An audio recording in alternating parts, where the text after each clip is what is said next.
A medianoche, la sala de mando presidencial de El Salvador recibió un aviso clasificado como crítico.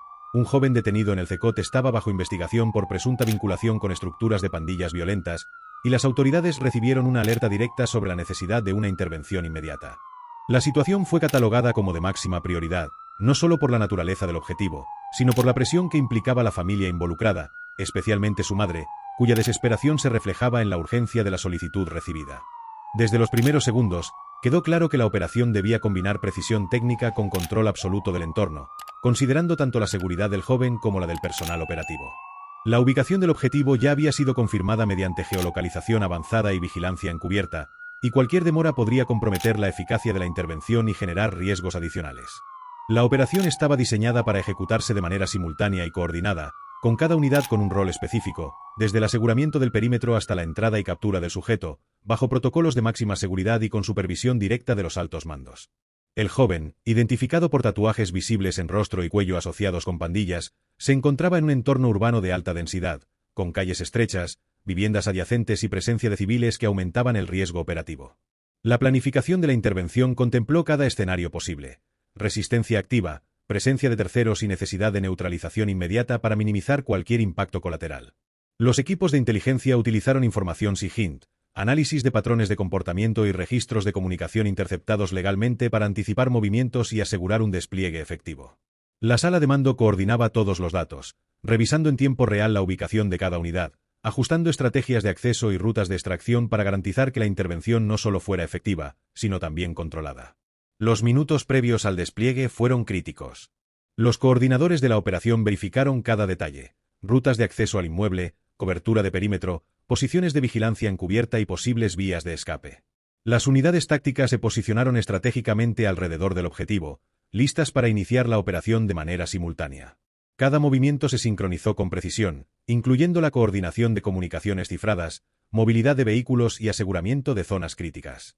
La presión era máxima. La intervención debía ser rápida, controlada y efectiva, evitando cualquier enfrentamiento innecesario y garantizando la integridad del personal y de los civiles presentes. La inteligencia confirmaba que el joven permanecía solo en la vivienda, pero sus vínculos con pandillas implicaban que cualquier resistencia podría escalar rápidamente a un conflicto abierto. El entorno urbano representaba un desafío adicional. Las calles estrechas limitaban maniobras, los edificios colindantes ofrecían posibles líneas de escape y la presencia de vecinos podía comprometer la discreción del operativo.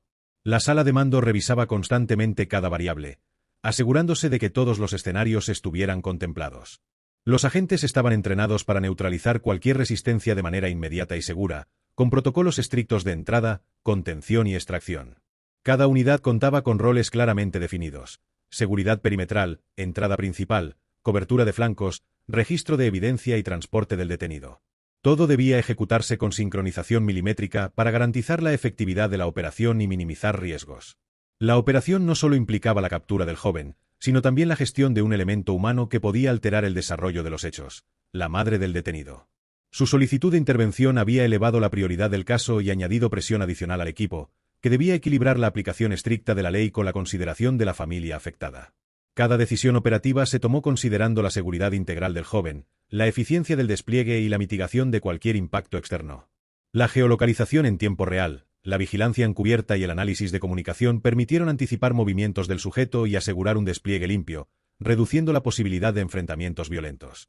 La inteligencia recopilada confirmaba patrones de comportamiento que indicaban movimientos previsibles dentro del inmueble y alrededores, permitiendo al equipo de operaciones definir puntos estratégicos de acceso y cobertura. Los sistemas de comunicación cifrada aseguraban que cada unidad recibiera información actualizada de manera inmediata, mientras la sala de mando mantenía una supervisión integral de la operación. La sincronización de entradas, control de perímetro y preparación de rutas de extracción fue revisada una y otra vez para garantizar precisión total. Cada minuto previo a la intervención aumentaba la presión operativa, y la responsabilidad de cada agente era máxima, ya que cualquier error podía comprometer el éxito de la captura o poner en riesgo vidas. A medida que la operación se acercaba a su fase crítica, los analistas de inteligencia continuaban evaluando la situación en tiempo real, ajustando protocolos de entrada, rutas de extracción y contingencias ante resistencia activa. Cada unidad estaba posicionada estratégicamente para garantizar la neutralización del objetivo sin comprometer la seguridad de terceros. El despliegue estaba diseñado para ser simultáneo y rápido, asegurando control absoluto del perímetro y del objetivo. La combinación de planificación táctica, información de inteligencia y ejecución precisa era esencial para minimizar riesgos y garantizar un resultado exitoso. La operación reflejaba la interacción entre un sistema de justicia altamente estructurado y un entorno urbano complejo, donde la precisión, la coordinación y la anticipación eran elementos críticos. Cada paso de la intervención estaba calculado, desde el aseguramiento del perímetro hasta la entrada directa al inmueble, la contención del joven y la extracción segura. La presión era máxima, la coordinación absoluta y la vigilancia constante. El éxito dependía de la sincronización perfecta de todas las unidades y de la capacidad del equipo para reaccionar ante cualquier eventualidad. La operación demostraba cómo se aplicaba la ley en situaciones de alto riesgo, equilibrando efectividad, seguridad y control en un escenario donde la mínima falla podía tener consecuencias graves. La fase final de preparación exigía una verificación exhaustiva de cada variable operativa. Los responsables de inteligencia cruzaron nuevamente los datos de geolocalización con las imágenes obtenidas por vigilancia encubierta para confirmar que el objetivo no había cambiado de ubicación. Se revisaron los accesos principales y secundarios del inmueble, así como las posibles salidas improvisadas hacia viviendas colindantes o callejones laterales. El entorno seguía siendo altamente sensible: iluminación limitada, actividad vecinal intermitente y una estructura urbana que dificultaba una retirada rápida en caso de imprevistos. Por ese motivo, se reforzó el control perimetral con unidades adicionales, encargadas de aislar la zona sin generar alarma prematura. Las comunicaciones internas se mantuvieron en un canal cifrado exclusivo para el operativo. Cada unidad confirmó su posición exacta y su estado operativo, asegurando que no existieran interferencias ni retrasos en la transmisión de órdenes. La sala de mando central monitorizaba en tiempo real la disposición de los equipos, ajustando mínimamente los ángulos de cobertura y los tiempos de entrada para garantizar una acción simultánea. El objetivo debía ser neutralizado sin permitir margen de reacción, evitando cualquier intento de huida o confrontación que pudiera escalar rápidamente debido a los antecedentes del joven y a su presunta afiliación criminal. El análisis de riesgo contempló también el impacto posterior de la intervención. Una captura fallida o con uso excesivo de fuerza podía tener consecuencias graves, tanto a nivel operativo como institucional. Por ello, se establecieron protocolos estrictos de control, registro de evidencia y traslado inmediato. El procedimiento incluía la identificación plena del detenido, la incautación de objetos relevantes y la documentación audiovisual de cada fase de la intervención, con el objetivo de garantizar trazabilidad y respaldo legal. Cada agente conocía con exactitud los límites de actuación y las reglas de enfrentamiento autorizadas para ese escenario específico. Mientras tanto, los analistas continuaban evaluando la información previa del joven: antecedentes, contactos frecuentes, desplazamientos recientes y cualquier indicio de que pudiera haber recibido alertas externas sobre una posible intervención. No se detectaron comunicaciones anómalas en los minutos previos, lo que reforzó la hipótesis de que el factor sorpresa se mantenía intacto. Aún así, se asumía que el riesgo cero no existía. La operación estaba diseñada para absorber contingencias, con planes alternativos listos para activarse en caso de resistencia activa o de aparición inesperada de terceros. La presión operativa se incrementó a medida que se acercaba el momento de la entrada. Cada segundo era evaluado con precisión, ya que un adelanto o retraso mínimo podía alterar la sincronización general. La sala de mando autorizó el despliegue final tras confirmar que todas las unidades estaban en posición y que el perímetro se encontraba completamente asegurado. El objetivo permanecía localizado en el interior del inmueble, sin indicios de movimiento inusual.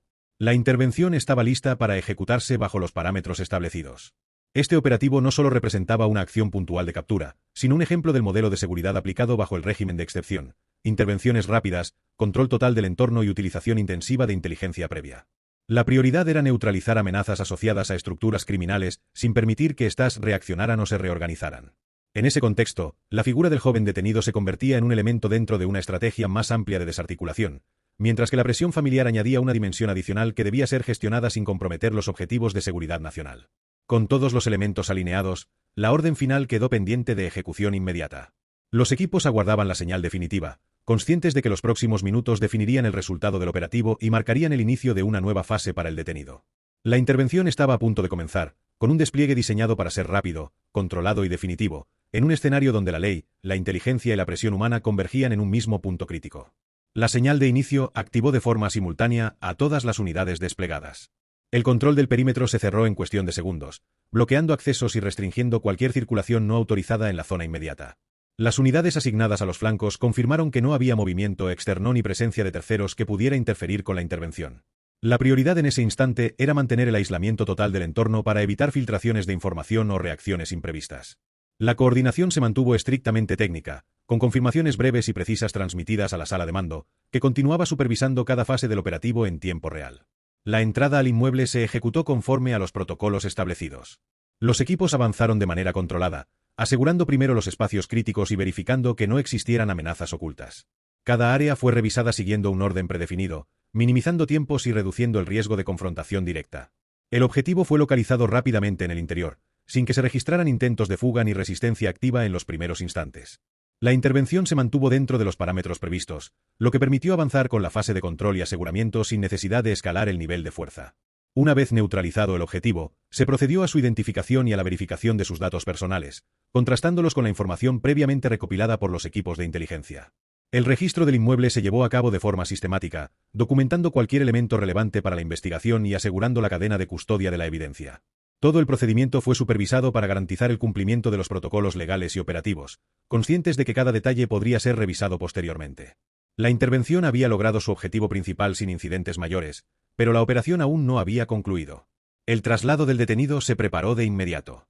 Las unidades móviles se posicionaron para una extracción rápida y segura, evitando exposiciones innecesarias en la vía pública. El perímetro se mantuvo cerrado hasta que el convoy abandonó la zona, reduciendo el riesgo de interferencias externas o intentos de seguimiento.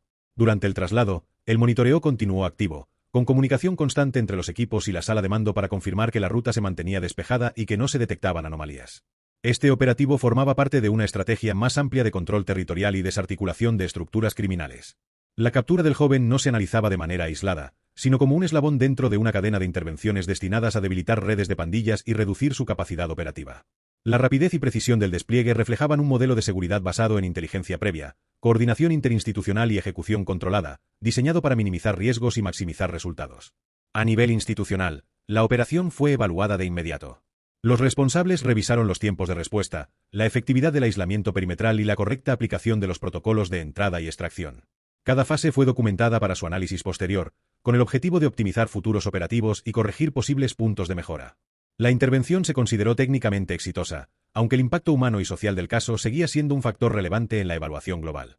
El detenido quedó bajo custodia, iniciando el proceso correspondiente dentro del sistema de máxima seguridad. Su situación pasaba a ser gestionada por las autoridades competentes, bajo un régimen estricto que limitaba cualquier margen de maniobra. Para su familia, el desenlace marcaba un punto de inflexión irreversible. Para el Estado, representaba la aplicación directa de una política de seguridad sin concesiones. La operación, ejecutada bajo máxima presión y escrutinio, evidenciaba la complejidad de actuar en escenarios donde la eficacia operativa y la dimensión humana convergen de forma inevitable. Con el cierre del operativo, la sala de mando desactivó el despliegue y ordenó la retirada escalonada de las unidades.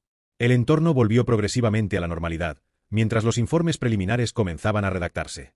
Aunque la intervención había concluido, las consecuencias del caso apenas comenzaban a desarrollarse, tanto en el ámbito judicial como en la percepción pública de una estrategia de seguridad que no distingue entre súplicas y objetivos cuando se trata de mantener el control absoluto.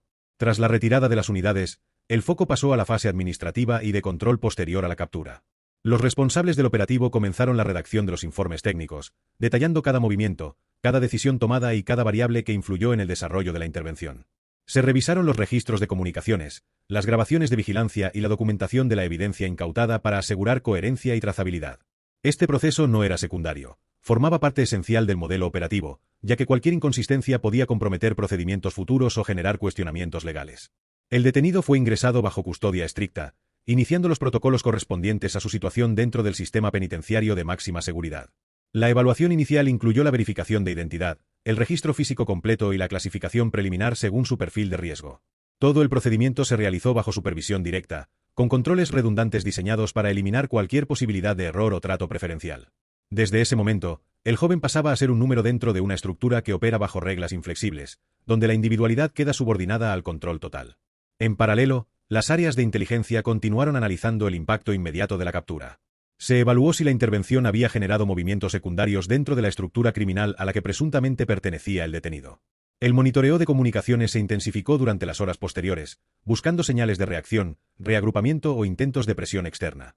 La captura de un solo individuo podía desencadenar efectos en cadena, y el sistema estaba diseñado para anticiparlos y neutralizarlos antes de que se materializaran. A nivel estratégico, el caso comenzó a adquirir una dimensión mayor. No se trataba únicamente de la detención de un joven con tatuajes asociados a pandillas, sino de un episodio que exponía la tensión constante entre la política de seguridad del Estado y el impacto directo sobre las familias de los detenidos. La solicitud de intervención por parte de la madre había elevado el perfil del caso, situándolo en un punto sensible donde la eficacia operativa y la percepción pública podían entrar en conflicto. Las autoridades eran conscientes de que cada detalle sería analizado, no solo internamente, sino también por la opinión pública. El sistema de máxima seguridad al que fue trasladado el detenido estaba diseñado precisamente para eliminar cualquier tipo de influencia externa. Rutinas estrictas, aislamiento controlado, vigilancia permanente y ausencia total de privilegios definían el nuevo entorno. En ese contexto, cualquier vínculo previo, cualquier estatus dentro de una estructura criminal, quedaba neutralizado. El objetivo de este régimen no era solo castigar, sino desarticular, romper jerarquías y enviar un mensaje claro de control absoluto. Para el detenido, el cambio era inmediato y definitivo. Para su entorno familiar, el acceso y la comunicación quedaban severamente restringidos. Mientras tanto, los responsables políticos y de seguridad analizaban el caso como parte de un patrón más amplio. Cada operación alimentaba una base de datos que permitía ajustar tácticas, refinar criterios de riesgo y optimizar recursos. La captura se integraba en una narrativa institucional centrada en resultados medibles, reducción de actividad criminal, control territorial y debilitamiento progresivo de las pandillas. Sin embargo, este enfoque técnico convivía con una realidad inevitable. Detrás de cada expediente había historias personales que no desaparecían con la firma de un informe. El caso avanzaba ahora hacia una fase menos visible pero igual de determinante. Las decisiones tomadas en las horas posteriores a la captura influirían en el futuro inmediato del detenido y en la forma en que el Estado gestionaría situaciones similares. La operación había sido ejecutada con precisión, pero las consecuencias apenas comenzaban a desplegarse. En ese punto, la pregunta que quedaba abierta no tenía que ver con el éxito táctico del operativo, sino con lo que ocurriría cuando la lógica implacable del sistema de máxima seguridad se enfrentara, de forma prolongada, a la presión humana y social que casos como este inevitablemente generan. En los días posteriores, el caso fue incorporado a los circuitos habituales de evaluación interinstitucional. Las áreas de seguridad, justicia e inteligencia compartieron información para determinar el alcance real de la captura y su impacto en el entorno inmediato del detenido. Se revisaron vínculos, comunicaciones previas y posibles ramificaciones que pudieran derivarse de su ingreso en el sistema de máxima seguridad. El objetivo era anticipar cualquier reacción, tanto dentro como fuera del ámbito penitenciario, y ajustar los niveles de alerta según los resultados obtenidos. El seguimiento no se limitó al detenido. El entorno familiar también fue objeto de análisis preventivo, no como objetivo operativo, sino como variable de riesgo indirecto. Las autoridades evaluaron la posibilidad de intentos de presión mediática, recursos legales o campañas públicas que buscaran alterar el curso del proceso. En este tipo de escenarios, la experiencia previa indicaba que los casos con alta carga emocional podían convertirse rápidamente en focos de atención nacional, obligando a una gestión cuidadosa de la información y de los tiempos institucionales. Dentro del centro de máxima seguridad, el régimen aplicado al detenido seguía protocolos estándar sin excepciones. La adaptación al nuevo entorno era monitoreada de forma constante, no por motivos humanitarios, sino como parte del control interno del sistema. Cambios de comportamiento, señales de resistencia pasiva o intentos de comunicación no autorizada eran registrados y evaluados. El objetivo del régimen era claro: eliminar cualquier capacidad de influencia, romper dinámicas previas y asegurar que el control permaneciera en manos de la institución en todo momento. Desde el punto de vista operativo, la captura se utilizó como caso de estudio. Los mandos revisaron la secuencia completa del despliegue para identificar aciertos y posibles áreas de mejora. Se analizaron tiempos de respuesta, eficacia del aislamiento perimetral, fluidez de las comunicaciones y coordinación entre unidades. Este proceso formaba parte de un ciclo continuo de optimización, donde cada intervención alimentaba ajustes tácticos para futuras operaciones. La eficiencia demostrada reforzaba la lógica de un modelo basado en inteligencia previa y ejecución rápida. En el plano político, el caso se integró en un discurso más amplio sobre seguridad y control. La detención era presentada como un ejemplo de la capacidad del Estado para actuar sin vacilaciones frente a estructuras criminales, incluso cuando existen presiones externas de carácter emocional o social. La narrativa oficial enfatizaba la necesidad de mantener criterios uniformes, evitando precedentes que pudieran ser interpretados como señales de debilidad. En ese contexto, el margen para decisiones excepcionales era prácticamente inexistente. A medida que avanzaban las semanas, el impacto inicial del operativo comenzaba a diluirse en el flujo constante de nuevas intervenciones. Sin embargo, para la familia del detenido, la situación seguía siendo un hecho central e inalterable. La distancia entre la lógica institucional y la experiencia personal se hacía cada vez más evidente. El sistema avanzaba con su ritmo propio, mientras las consecuencias humanas permanecían estáticas, atrapadas en un proceso que no ofrecía respuestas inmediatas ni soluciones visibles. El caso, ya plenamente integrado en los engranajes del sistema de seguridad y justicia, dejaba una lección clara desde el punto de vista operativo. La eficacia técnica no elimina la complejidad social de las decisiones. Cada captura, cada traslado y cada ingreso en un centro de máxima seguridad generan efectos que van más allá del objetivo inicial. La intervención había cumplido su propósito táctico, pero el equilibrio entre control absoluto y presión humana seguía siendo una tensión latente, presente en cada caso similar que el sistema estaba preparado para afrontar. Con el paso del tiempo, el expediente dejó de ser una prioridad operativa y pasó a formar parte del archivo activo del sistema. Para las instituciones, el caso quedó clasificado como una intervención correcta, ejecutada conforme a protocolo, sin desviaciones técnicas ni incidentes relevantes. Los indicadores internos reflejaban eficacia, captura sin resistencia, control total del perímetro, traslado seguro y neutralización completa del riesgo asociado al objetivo. Desde el punto de vista del Estado, el procedimiento había funcionado exactamente como estaba diseñado. Sin embargo, el caso seguía teniendo un valor simbólico que iba más allá de sus resultados técnicos. Representaba el punto exacto en el que una política de seguridad basada en control absoluto se encontraba con el límite de la presión humana. La solicitud de intervención de la madre, aunque no modificó el desenlace operativo, dejó constancia de una realidad que el sistema no puede eliminar. Cada detención tiene un impacto que no se mide en informes ni estadísticas. Ese elemento no altera protocolos, pero sí condiciona la percepción pública y el debate social que rodea a estas operaciones. En el centro de máxima seguridad, el detenido continuaba su proceso bajo un régimen diseñado para ser uniforme e inquebrantable. No existían diferencias entre casos, ni excepciones basadas en circunstancias personales. El objetivo del sistema era mantener consistencia total, evitando cualquier fisura que pudiera ser interpretada como debilidad estructural. La lógica era clara. El control solo funciona si es predecible, rígido y sostenido en el tiempo. Cualquier desviación, por mínima que fuera, podía convertirse en un precedente difícil de contener.